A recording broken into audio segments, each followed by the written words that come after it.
Shalom, selamat malam Bapak Ibu Saudara. Puji Tuhan kita boleh kembali ada di tempat ini. Saya percaya semua karena kerinduan kita untuk datang bersekutu dengan Tuhan Yesus, untuk datang memuji dan memuliakan nama Tuhan. Oleh sebab itu, mari kita bersatukan hati kita untuk kita masuk dalam hadirat Tuhan malam hari ini. Mari kita berdoa bersama-sama. Terima kasih Bapa di sorga buat kasih setiamu dalam hidup kami, sekalipun dalam cuaca yang hujan Tuhan, namun tidak mengurangi Tuhan kerinduan kami untuk datang beribadah kepada Engkau, untuk datang memuji menyembah Engkau. Dan kami percaya Engkau Allah Roh Kudus hadir di tengah kami malam hari ini. Kami percaya kuasa-Mu bekerja atas hidup kami Tuhan. Kami boleh merasakan lawatan-Mu, hadirat-Mu memenuhi hidup kami semua. Anak-anak-Mu Tuhan yang akan datang memuji dan menyembah Engkau. Kami serahkan ibadah kami malam hari ini, dari awal pertengahan sampai pada akhirnya, biar hadirat Tuhan dinyatakan di tengah-tengah kami. Kami bawa setiap hidup kami, persembahan kami, pujian kami hanya bagi Engkau. Di dalam nama Tuhan Yesus kami berdoa. Haleluya. Amin. Mari kita mau datang bersyukur kepada Tuhan sebab Dia Bapa yang baik, sungguh baik dan teramat baik dalam hidup kita.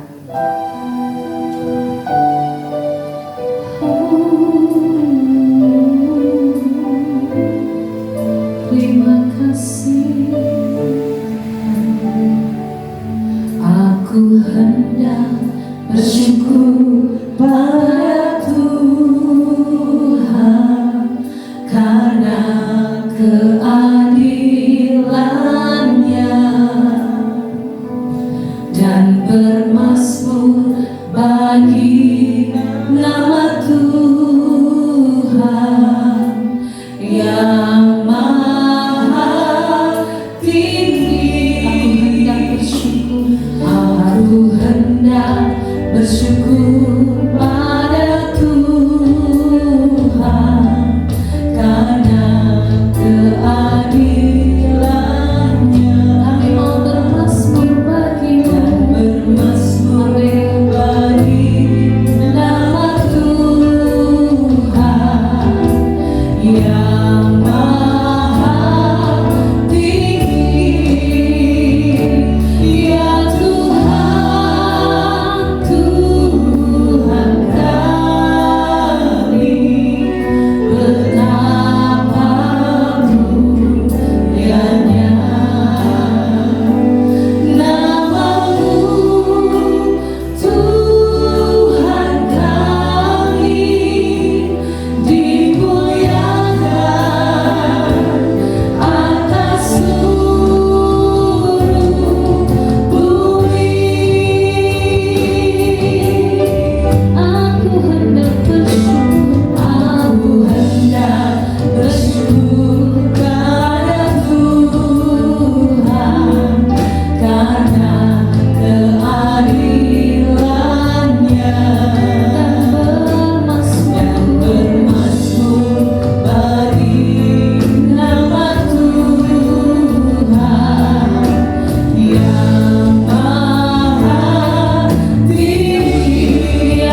hadir, namun saya percaya Tuhan tetap hadir di tempat ini. Amin. Oleh sebab itu mari kita mau berdiri bersama-sama, kita mau bersuka cita karena kita punya Tuhan yang besar hadir di tempat ini.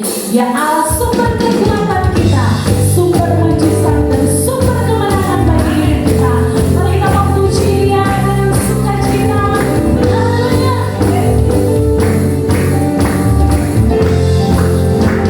Katakan pujian syukurku, ku naikkan bagimu, kasih dan rahmat-Mu tercurah bagiku. Amin.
Biar kita mau tetap bersuka cita apapun keadaan kita, hati kita tetap penuh dengan sukacita dari Tuhan Yesus. Amin. Karena kita percaya kita punya Tuhan yang besar, Tuhan yang hidup, Tuhan yang mampu melakukan segala sesuatu dalam hidup kita. Mari kita mau siapkan hati kita untuk menerima firman Tuhan malam hari ini. Terima kasih Tuhan. Sungguh indah jika kami hidup di dalam Engkau Tuhan. Sungguh indah jika kami hidup bersama dengan Engkau Tuhan. Karena Engkau satu-satunya pengharapan dalam hidup kami. Tuntunlah setiap langkah kami Tuhan, untuk kami terus berjalan bersama-Mu, menanti Engkau Tuhan dengan penuh pengharapan. Terima kasih Tuhan Yesus, terima kasih.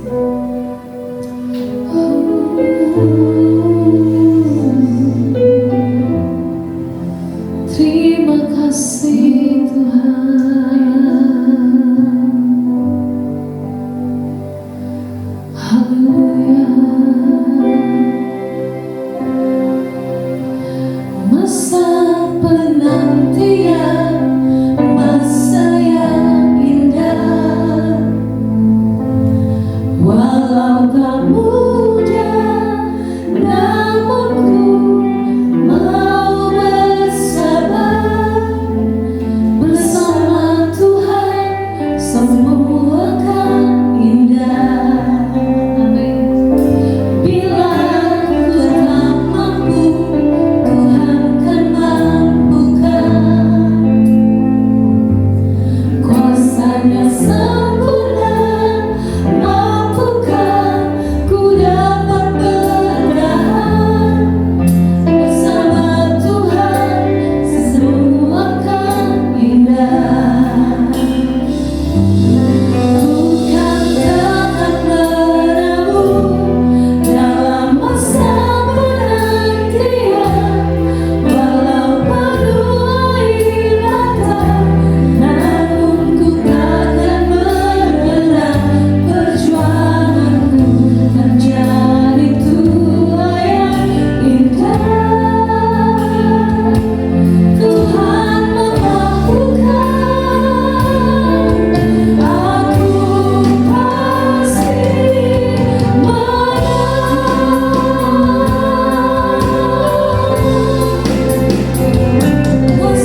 kesempatan bagi kami untuk belajar, untuk ibadah kepada Engkau.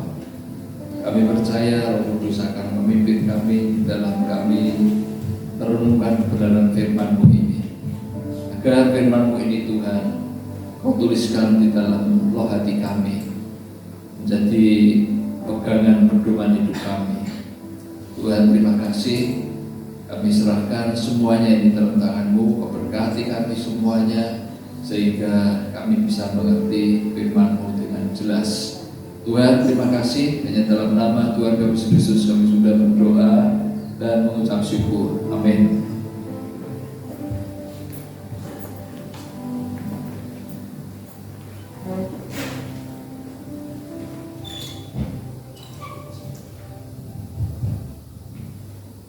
Ya, saudara, kita akan belajar firman Tuhan dengan judul, dengan tema jangan ada ilah lain, ya.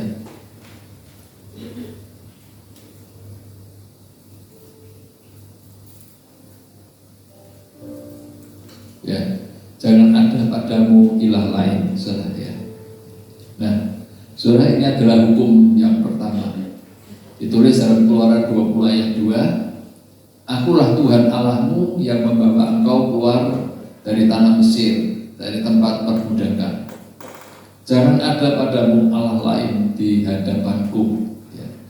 Nah, saudara, ini dalam draft perjanjian antara Tuhan dengan umat Israel. Ini adalah yang pertama, hukum yang pertama, saudara, yaitu jangan ada padamu Allah lain di hadapanku, ya, saudara. Nah, jadi ini maha penting, ya, saudara, karena itu ditulis nomor satu, yang utama itu, ya. Jadi dalam draft perjanjian dengan Tuhan ini yang pertama, nah, itu disyaratkan tidak boleh ada Allah lain, ya, di hadapan Tuhan, ya. Nah, saudara, apa maksud Allah lain? Allah lain ialah, ya, Allah yang tidak membawa Israel keluar dari tanah Mesir, tempat perbudakan, dan tidak membawa Israel masuk Kanaan. Saudara, jadi begini,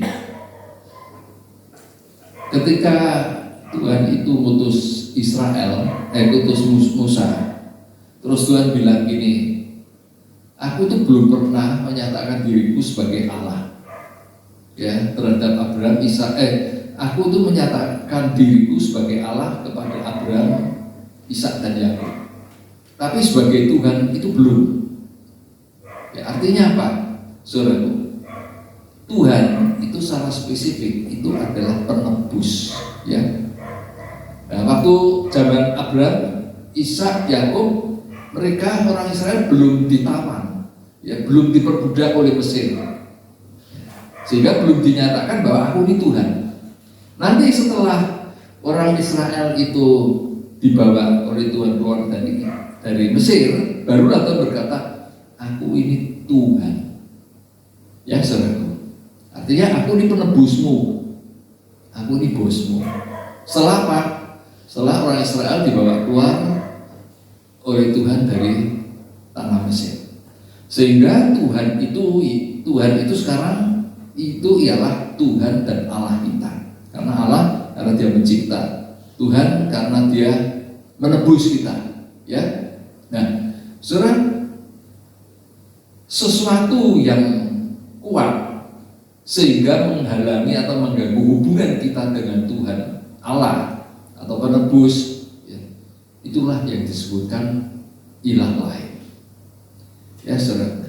Jadi ilah lain itu bukan hanya berhala patung, bukan, saudaraku. Pokoknya segala sesuatu yang menghambat atau yang menghalangi hubungan kita dengan Tuhan, itu namanya Allah lain. Itu gak boleh ada dalam diri kita ini, ya, saudaraku. Nah, modusnya iblis itu ialah dia ini menghalangi atau mengganggu kita ini terhubung dengan Tuhan. Dia mau ganggu itu, karena kalau dia berhasil ganggu itu, maka hidup kita pasti hancur. Tuhan di sini nangkep dulu. Ya. Jadi apa toh yang mau dimaui oleh iblis itu? Dia ini mau supaya hubungan kita dengan Tuhan itu tidak connect dengan lancar. Itu saudaraku. Ya. Sebab kalau tidak lancar, nah disitulah namanya itu celah, sehingga iblis masuk di sana. Ya saudara. Nah apa wujud Allah lain itu apa toh? Sebenarnya saudara. Yang pertama saya tuliskan di sini kekhawatiran. Ya, khawatir tidak menikmati dunia itu kan ditulis. Ya saudara. Perumpamaan penabur itu. Ya saudara. Ada yang hati orang yang khawatir dia tidak bisa menikmati dunia, lah itu mencekik firman. Ya saudaraku. Ya, lah itu berhala. Kekhawatiran tidak menikmati dunia, ya, ketakutan, takut tidak dipelihara oleh Tuhan, itu pasti akan mengganggu hubungan kita dengan Tuhan. Pasti saudaraku. Nah ini namanya Allah lain, berhala ini. Ya saudaraku. Ini tantangan bagi kita. Siapa tahu di sini yang tidak khawatir akan masa depan. Entah dia punya duit apa tidak punya duit sama, saudaraku. Pasti ada khawatir. Ya. Nah, ini bisa atau ini adalah menjadi Allah lain bagi diri kita, sehingga kalau kita mau maju mikir-mikir, saudaraku. Ya, kalau kita mau berkorban untuk Tuhan mikir-mikir. Aduh, masa depanku piye? Masa depan anakku gimana ya? Ya saudaraku. Sebab apa? Kalau orang sudah mengkhawatirkan masa depan, itu dia berarti meragukan kuasa Allah. Nah untuk itu kita perlu latihan. Saya pun juga latihan. Ya saudara. Begitu kekhawatiran itu mulai masuk dalam pikiran saudaraku, maka saya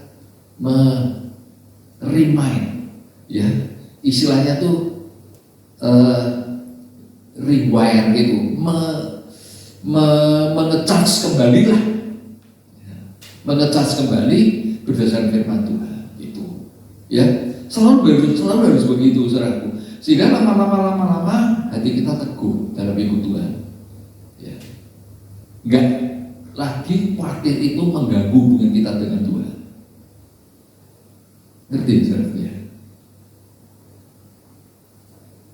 Kalau kita nggak pernah latihan, malah kita saudaraku berusaha ya supaya kita nggak khawatir, aku berusaha cari begini, wah lebih hancur lagi hidup kita itu. Atau Petrus 5 ayat 7, serahkanlah segala khawatirmu kepadanya sebab ia yang memelihara kamu. Ya saudara, berulang-ulang saya tandaskan saudaraku. Semua percaya apabila Tuhan janji iya dan amin. Percaya saudara. Ya. Tapi yang kita percaya ini itu tidak bisa kita lihat. Ya saudara. Oh saya dilindungi dengan Allah di sini, mengelilingi saya bawa bedil semua, saya tenang saya. Tapi kalau yang mengelilingi malaikat itu saya tidak lihat, grogi saya, tidak lihat toh. Nah kekristenan itu saudaraku, Tuhan bilang, burung pipit aja enggak nabur tak pelihara. Ya saudara, mengucapkan gampang, ya ngelakoninya yang susah. Sebab apa? Pahami saudaraku bahwa apa yang diucapkan Tuhan, apa yang dijanjikan Tuhan itu tidak kelihatan. Justru karena itu kita harus percaya. Nah itu dipupuk saudaraku. Kalau udah dipupuk ya kayak sama. Tiba-tiba ya ujuk-ujuk orang itu banyak kuat percaya. Saya tidak percaya saudara. Harus belajar. Ya. Karena itu Tuhan itu selalu apa? Mendidik ini. Ya, saudaraku. Dulu saya sukanya khawatir. Maka sekarang saudaraku, karena terlatih dididik terus oleh Tuhan, saudara. Ya. di tempat gelap, ya biasa, ya saudaraku. Nah, apa yang bisa menjadi Allah lain? Kekayaan, ya. Sebab orang kaya itu cenderung berharap pada penghiburan kekayaan. Wah, hatiku supek, pikiranku supek. Hangout itu apa ya? Santai-santai, saudaraku, ya, di kafe, di mana. Jadi yang dijaga apa? Kekayaannya. Ya, saudara. Jarang begitu saudara ada kesedihan berlutut menangis hadapan Tuhan, itu jarang. Orang kaya loh ya. Dan nyaman dengan kekayaan, merasa aman. Besok masih punya uang loh. Nah saudaraku, kayak begini nih, ini menjadi Allah lain. Kita tidak sadar, ya. Pikir tahu manusia biasa lah, manusia itu ya begitu. Ya saudara, kalau di dalam Tuhan tidak boleh begitu. Karena apa? Karena akan mengganggu hubungan kita dengan Tuhan. Ya saudara. Nah, ini yang dimaui oleh iblis. 1 Timotius 6 ayat 17, peringatkanlah kepada orang-orang kaya di dunia ini agar mereka jangan tinggi hati dan jangan berharap pada sesuatu yang tak tentu seperti kekayaan, melainkan pada Allah yang dalam kekayaannya memberikan kepada kita segala sesuatu untuk dinikmati. Saudara,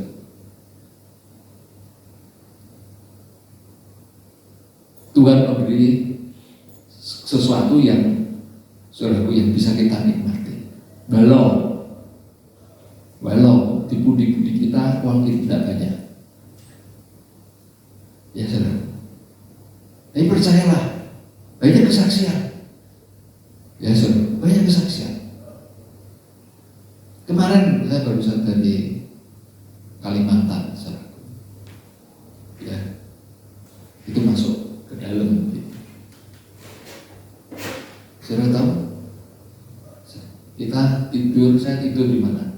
Di lantai kasih kasur tipis gitu, saudara. Tipis. Kasur bekas, bukan kasur baru, ya. Dan harus dikasih ke lampu karena nyamuknya banyak. Tapi saya nikmati, ya saudara, saya nikmati. Dan saudara jangan bayangkan air di Kalimantan itu kalau di kedalaman itu bersih-bersih gitu dan, ya saudara tahu, saudara lihat jedingnya. Itu tempatnya itu. Semua air Kalimantan kalau asli itu masih kecoklat-coklatan. Walaupun benih tapi coklat. Ya saudara. Kalau di sini ada benih bersih itu, ya. Tapi ada kenikmatan. Sebab saya percaya bahwa Tuhan hanya memberi kenikmatan, bukan harta benda. Kalau enggak, ya berat tuh saudara tidur di tempat kayak begitu. Tapi ya inilah, ya Tuhan memberikan kenikmatan. Nah, kalau saudaraku orang kaya itu nanti kecenderungannya apa? Berharapnya tidak pada Tuhan, tidak menyerah sama Tuhan, tapi saudaraku berharap pada kekayaannya. Saudara perhatikan, semua orang Kristen itu dituntut penyerahan total kepada Tuhan, semuanya. Ganteng, elek, kaya, miskin, semuanya. Ya saudara, semuanya orang Kristen dituntut dia ini menyerah total surrender, saudara, kepada Tuhan. Begitu kita berharap kepada sesuatu yang lain, waduh, saudara, ini berbahaya sekali. Dan Tuhan tidak kehendaki itu. Ya, Tuhan kehendaki semuanya itu kalau ada apa-apa itu berharapnya cuma kepada Tuhan, tidak kepada orang. Ya, selanjutnya saudara yang bisa menjadi Allah itu kekuatan, kemampuan, kepandaian, kedudukan itu bisa menjadi Allah lain. Ya, Yeremia 17 ayat 5. Beginilah firman Tuhan, terkutuklah orang yang mengandalkan manusia, yang mengandalkan kekuatannya sendiri, dan yang hatinya menjauh daripada Tuhan. Ya saudara. Sebab itu orang yang cerdas, orang yang punya kedudukan itu cenderungnya mengandalkan kekuatannya sendiri. Cenderungnya begitu, saudaraku. Ya, nah, dia cerdas, apa-apa dia bisa memecahkan dengan akal pikirannya sendiri, saudaraku. Dan akhirnya apa? Dia tidak merasa butuh dengan Tuhan. Aku ora butuh Tuhan. Iso. Maka hatinya akan menjauh. Bukan berarti orang pandai itu Tuhan tidak suka, bukan saudaraku. Tapi orang pandai yang mempergunakan kepandaiannya sehingga dia tidak merasa butuh Tuhan, itu yang Tuhan bilang terkutuk. Ya saudara. Karena apa? Ya, karena merasa aku tidak butuh Tuhan. Aku iso. Zakaria 4 ayat 6. Maka berbisaralah ia katanya, inilah firman Tuhan kepada Zerubabel, bunyinya, bukan dengan keperkasaan dan bukan dengan kekuatan, melainkan dengan rohku, firman Tuhan semesta alam. Ya saudaraku, ada satu hal yang tidak mungkin kita taklukkan. Apa itu? Yaitu diri kita sendiri. Ya saudara, diri kita, saya itu tidak bisa buat diri saya kudus, enggak bisa. Ya, walaupun ada perintah firman Tuhan, ya, sabarlah, itu sabar. Enggaklah kamu sabar. Saya bisa belajar sabar, saya bisa melatih sabar. Wah, kalau ada yang marah, saya tekan hati saya, jangan marah, jangan marah. Mungkin saya bisa berubah, tapi suatu saat saya pasti jatuh dalam dosa. Ya.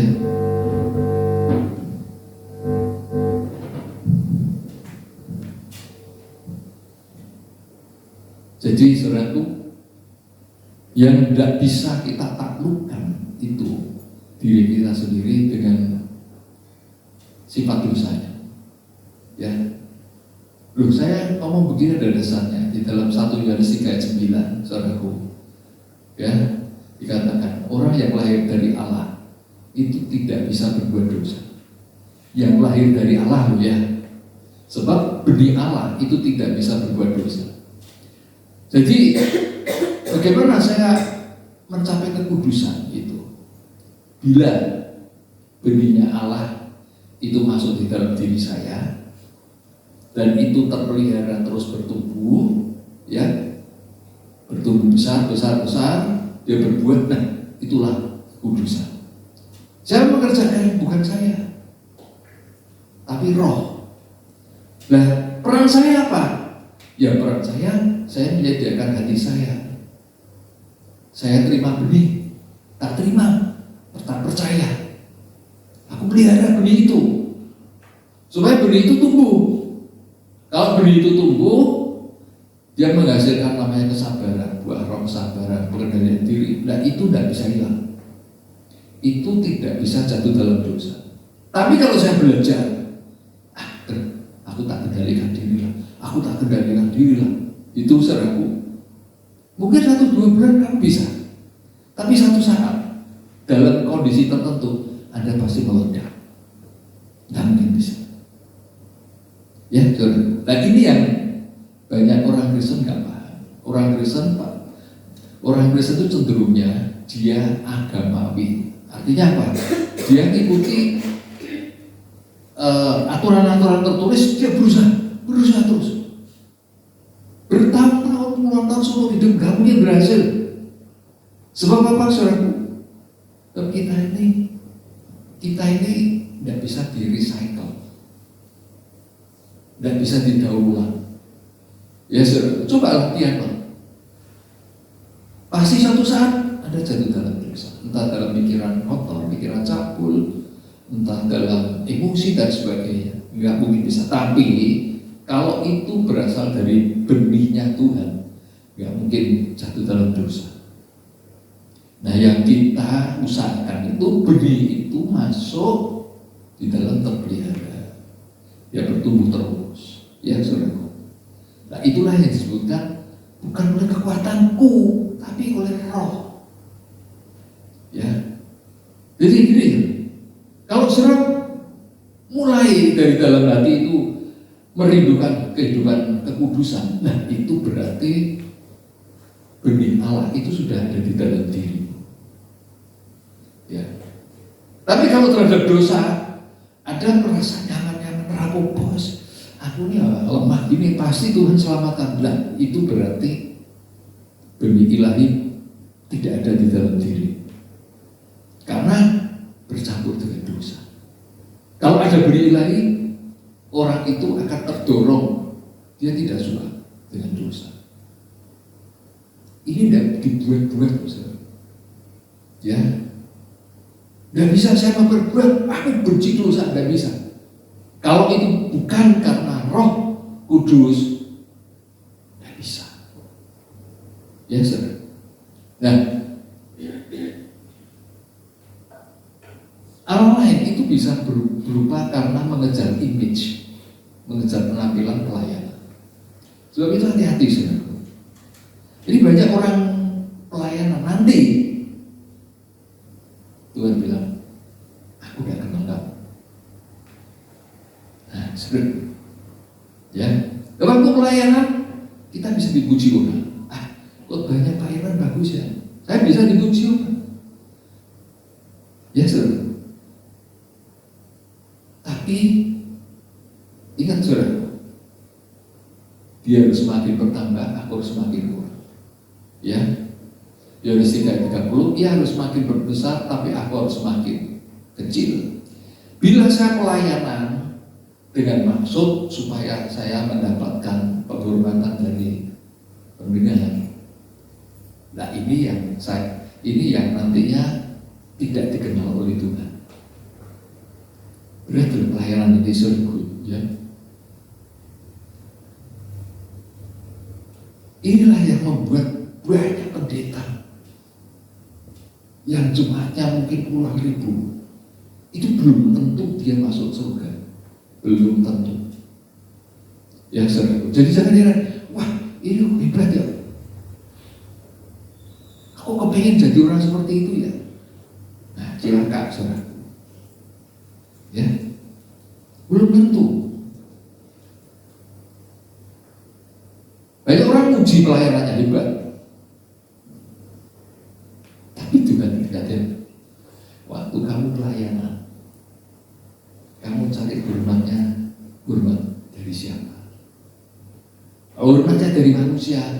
Tuhan bilang, aku tidak kenal engkau. Waduh, saudara. Lebih baik gembalakan 5-10 orang, tapi dikenal Tuhan daripada 50.000. Tuhan bilang, aku tidak kenal. Ini yang terjadi. Ini namanya divine warning,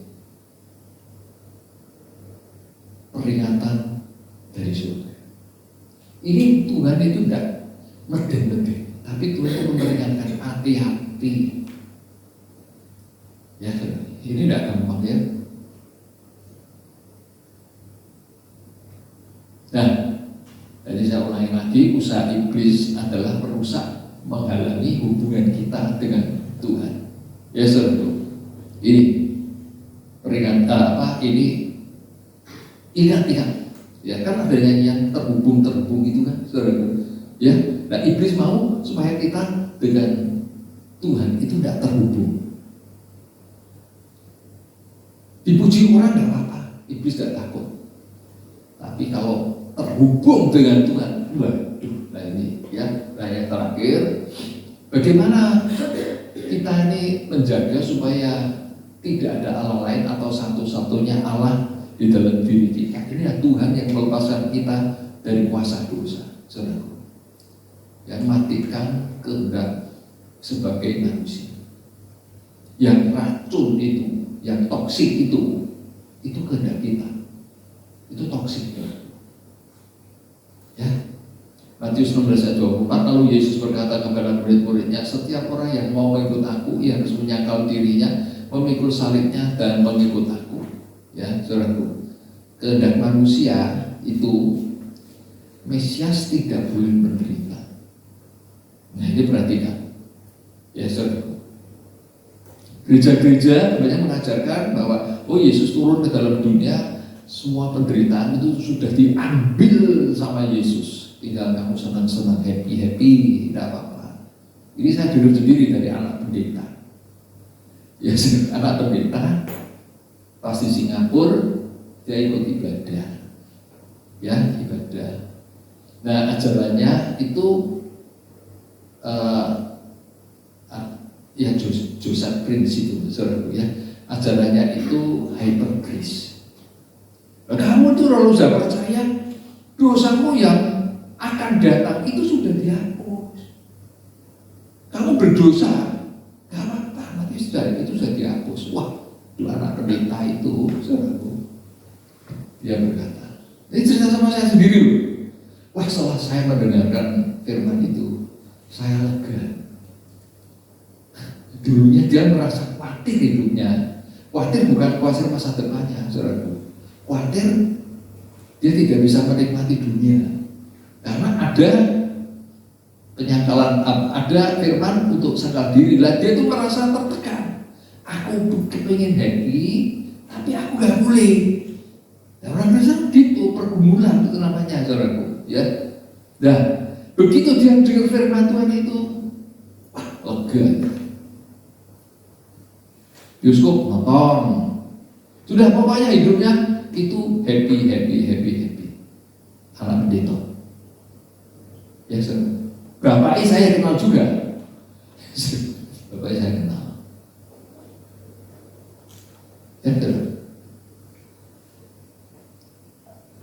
Matius 16 ayat 23, maka Yesus berpaling dan berkata kepada Petrus, enyahlah iblis, engkau suatu batu sandungan bagiku, sebab engkau bukan memikirkan apa yang dipikirkan Allah, melainkan apa yang dipikirkan manusia.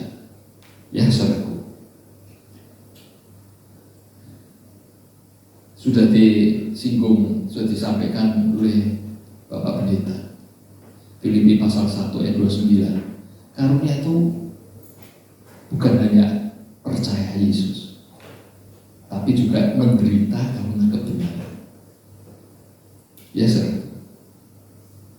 Dan kenapa kok ada menderita karena kebenaran? Ya, saudara. Setiap penderitaanmu itu ibarat bilur. Ya, saudara, bilur tahu. Orang kalau dipecut, saudara dulu ngajar anak pakai penjalin tes gitu kan, baler itu bilur. Ya, nah Tuhan itu perlukan bilurmu, karena dengan bilur itu menyembuhkan kejahatan hati. Kejahatan hati siapa? Kejahatan hati teman yang lain, anggota yang lain. Ngerti kan? Ya, Tuhan perlu saya itu ada bilur-bilurnya, karena bilur saya ini nanti menyembuhkan hati orang yang tidak benar. Ya, saudara. Lah itulah namanya substitusi. Ya, saudara. Anda pimpin satu jemaat. Kalau Anda pemimpin belum substitusi terhadap penderitaan jemaat, jemaatku nonsen tumbuh, nggak mungkin. Harus ada substitusi, ya, harus ada bilur. Kita ini harus menderita karena kebenaran, karena itu dipakai untuk menyembuhkan. Karena itu Paulus berkata begini, saudaraku, dia bersuka cita karena apa? Karena dia boleh menderita. Yang mana Yesus itu, saudaraku, masih kurang menderita. Bukan kurang menderita karena penyakit, enggak. Yesus disalib, mati, terus dia ke surga. Nah sekarang di surga kan dia tidak dalam tubuh manusia menderita lagi. Yang menderita siapa? Ya kita ini. Ngerti gak, saudara? Ya. Jadi saudara, Anda jangan pikir aku orang Kristen, sudahlah happy dan sebagainya. Udah, Tuhan memerlukan tubuh. Supaya apa? Supaya ada bilur. Dan bilur itu didapat karena kebenaran. Benar masih menderita. Ya. Nah, orang-orang semacam itu, saudaraku, ini hidupnya itu mikirnya itu sudah nggak mikir di sini, tapi mikirnya di kerajaan. Sebab itu Yesus pertama kali datang apa? Bertobatlah, sebab kerajaan Allah sudah dekat. Bertobatlah, ubah pikiranmu, pakai pikiran surga. Filipi pasal 3. Ya, Paulus berkata, warga negaraku dari surga, bukan dari bumi. Kalau dari bumi, pikir di bumi. Oh, dari surga, pikir dari surga. Ya, terakhir saya kasih contoh orang yang menyingkirkan ilah-ilah lain dari hadapannya, ya, kemudian dia jatuh, saudaraku, apa yang dialami? Ya, ini ketika Hizkia itu dia berikhtiar, dia memutuskan untuk meremukkan segala tugu berhala, menghancurkan segala tiang berhala lain, alam lain, dia buang semuanya. Ya, ayat 21 dikatakan sehingga segala usahanya berhasil. Ya saudara, ini yang harus kita tekankan. Ada Kristen yang saudaraku terpuruk terus. Coba selidiki kemungkinan saudara. Ada Allah lain di dalam hidupnya. Entah itu kesombongan, entah itu saudaraku ngejar ketenaran, entah itu ngejar kekayaan, pasti saudaraku. Ya. Nah, ketika Hizkia itu sakit kemudian disembuhkan, ayat 25 dikatakan, tetapi Hizkia tidak berterima kasih atas kebaikan yang ditujukan kepadanya, karena ia menjadi angkuh sehingga ia dan Yehuda dan Yerusalem ditimpa murka. Saudara, terima mujizat bisa angkuh. Ya saudara, karena itu pesan firman Tuhan yang terakhir. Hati kita ini licik, hati kita licik. Sudah dikasih mujizat malah tinggi hati. Ya, sudah ditolong oleh Tuhan malah tinggi hati. Itu kok bisa?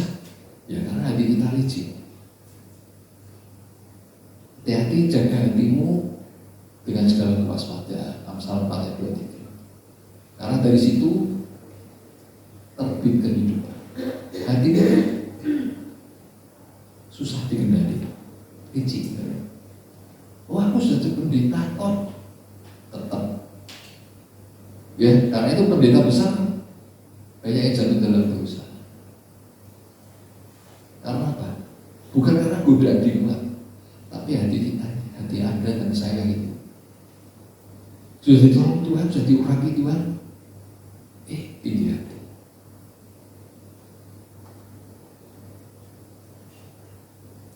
Daud diangkat Tuhan, dia berkata segala sesuatunya itu adalah dari Tuhan, itu kemuliaan Tuhan.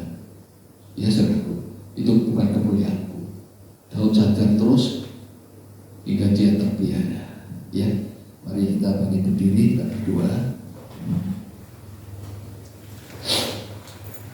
Bapa, segala firman-Mu sudah kami dengar, satu pelajaran rohani bagi kami. Kami mohon Tuhan Roh Kudus tolong kami. Kau tahu bahwa kami ini manusia dibuta oleh Tuhan. Apa yang kami suka itu selalu yang fana. Apa yang kami rindukan selalu Tuhan, bukan yang mulia, tapi yang hina. Kami mau berseru-seru kepada Tuhan. Tuhan, Kau tolong kami. Kami manusia celaka, kami manusia Tuhan yang malang. Hanya Engkau Tuhan pribadi yang bisa menolong manusia yang rentan dan lemah ini Tuhan. Sebab itu kami setiap hari kami tidak akan mau menganggap bahwa diri kami kuat, bahwa diri kami mampu. Tapi kami mau anggap Tuhan bahwa diri kami orang yang lumpuh, yang tidak bisa apa-apa. Kami hanya berseru dan menengadah kepada langit, kepada surga. Tuhan, berilah kemurahan.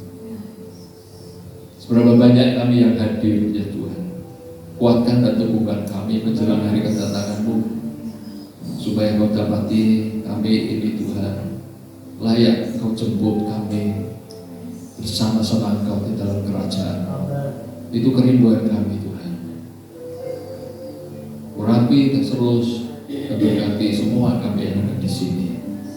Segala kemuliaan hanya bagi nama-Mu, hanya dalam nama Tuhan kami Kristus kami sudah berdoa dan mengucap syukur. Nanti doa berkat Bapak Pendeta.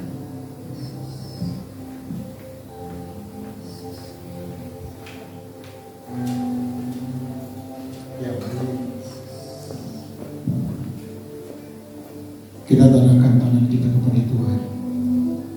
Mari Bapak Ibu semua, pulanglah dengan membawa berkat dari Allah Bapa, cinta kasih daripada Tuhan kita Yesus Kristus, dan persekutuan dengan Roh Kudus. Tuhan memberkati engkau dan melindungi engkau. Tuhan menyinari engkau dengan wajah-Nya dan memberi engkau kasih karunia. Dan Tuhan menghadapkan wajah-Nya kepadamu dan memberi engkau damai sejahtera mulai malam hari ini sampai selama-lamanya. Dan kita semua yang sudah diberkati Tuhan, sama-sama kita katakan amin. Ya, sebelum pulang Bapak Ibu, ada sedikit pengumuman. Setiap hari Kamis di tempat ini ada menara doa jam 11 siang. Mari Bapak Ibu dapat hadir bersama-sama dalam menara doa ini, dan Kamis malam kita akan kembali bersama-sama dalam ibadah kita 6:30 malam di tempat ini. Baik, sekian pengumuman. Selamat pulang, Tuhan Yesus memberkati kita semua.